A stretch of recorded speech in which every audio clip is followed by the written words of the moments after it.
मध्य प्रदेश में 12 अप्रैल को कोविड के चलते लॉकडाउन लगा था, जो कि एक लंबा वक्त था। अब धीरे धीरे भोपाल और इंदौर जैसे शहरों में ये लॉकडाउन खुलने लगा है। व्यापारियों को हजारों करोड़ का नुकसान हुआ है। उनको उम्मीद है कि लॉकडाउन खुलते से कहीं ना कहीं उनको थोड़ा सा जो रिकवरी है होना शुरू हो जाएगी। लेकिन ऐसे भी लोग हैं जो अपनी दुकानों का ताला खुलने से पहले इस दुनिया को छोड़कर चले गए।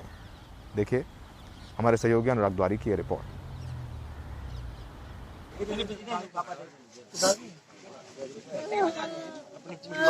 लालू बाथम अंबाज शहर के परेड चौक पर गोलगप्पे का ठेला लगाकर अपने परिवार को चला रहे थे। लॉकडाउन की वजह से काम बंद था। कई महीनों से मकान का किराया तक नहीं दे पाए। आखिरकार उन्होंने फांसी लगाकर जान दे दी। ठेला बंद करा रहे थे, बच्चन को क्या कमाएंगे, रोजी रोटी कमा तो पेट भरते हैं, बंद करा रहे, कल से पेट भरे बच्चन को।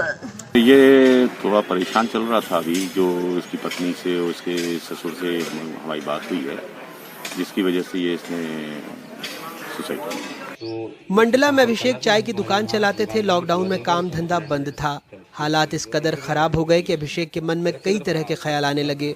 खुशकिस्मत थे कि यह खबर पुलिसकर्मी योगेश राजपूत को लगी। खुद राशन पहुंचाया, काउंसलिंग की। अभिषेक अब ठीक है। उसकी दुकान वगैरह लॉकडाउन के चलते बंद हो गई थी और उसके जीवन यापन में थोड़ी समस्या आ रही थी, तो हम एक राशन और ऐसे कुछ छोटी मोटी मदद करने के उसके घर गए थे। लेकिन जब उस युवक से मैंने बात करी तो मुझे ऐसा लगा कि कहीं ना कहीं डिप्रेशन का शिकार है उसकी समस्याओं के चलते हुए। तो मैंने उससे बात करी, उसकी काउंसलिंग करी बहुत देर तक, उससे समझने की कोशिश करी कि वो क्यों ऐसा फील कर रहे हैं। तो उसको हमने मदद का दिलासा दी, उसकी मदद भी करी और आगे भी हम उसकी मदद करेंगे उसके व्यवसाय को फिर से शुरू करने में। तो इन सब बातों से वो मुझे ऐसा लगा कि शायद वो अवसाद से बाहर निकल गया है और खुश है अब। वैसे सरकारी स्तर पर अभिषेक जैसे लोगों की काउंसलिंग के कई प्रयास किए जा रहे हैं। भोपाल में मनोचिकित्सकों की पूरी टीम है जो कई बार 18-18 घंटे तक अवसादग्रस्त लोगों की मदद कर रही है, उनकी काउंसलिंग कर रही है। वो ऑडियो से ज़्यादा वीडियो कॉल करते हैं ताकि हमारा फेस टू फेस इंटरेक्शन हो पाए, और उस इंटरेक्शन की वजह से हमको बहुत इजी पड़ता है कि पेशेंट के बहुत नियरेस्ट हम जाके उनसे बात कर पाते हैं। तो वो एक पॉजिटिव, हम लोग के लिए वीडियो कॉलिंग बहुत पॉजिटिव साइन रहती है। जॉब जिस किसी का छूट जाता है या कोई अपने फैमिली मेम्बर्स को किसी ने मतलब लूज़ किया है, तो इस वजह से हम उन्हें साइकोलॉजिकल काउंसिल देते हैं। अभी तक हमारे पास ऑलमोस्ट 1700 केसेस आए हैं साइकोलॉजिकल काउंसिल के, एंड हमने उन्हें ऑलमोस्ट कवर अप किया है और 3 to 4 सेशंस हम उनके करते हैं।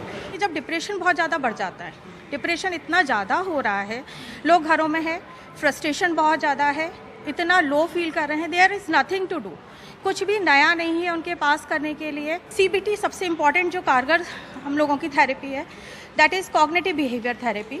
उसमें हम लोग ये बताते हैं कि इस समय पर बहुत ज़रूरी है कि आप अपना परसेप्शन चेंज करिए। सरकारी सूत्रों के मुताबिक 50 दिन लंबे चले लॉकडाउन में पूरे प्रदेश में 65,000 करोड़ रुपए का नुकसान हुआ। लगभग 85,000 लोगों को काम से हाथ धोना पड़ा। भोपाल में फास्ट फूड की दुकान चलाने वाले हसीम भाई को कई लोगों को काम से निकालना पड़ा। अकरम महीने भर से परेशान है। अब समोसे की दुकान फिर से खोली है।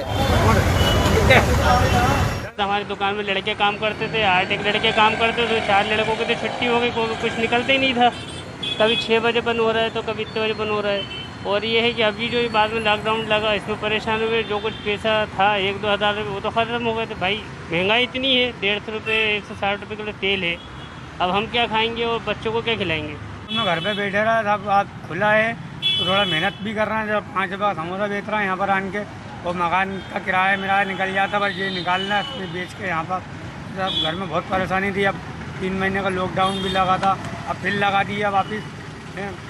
जब आदमी भी अपन थोड़ा बहुत धंधा करे तो पुलिस वाला आए आते, घेरा डालते हैं, फिर लेटे मार के चालू कर देते, भगाना चालू कर देते। जा अब साहब घर पे बैठे बैठे क्या करेंगे साहब।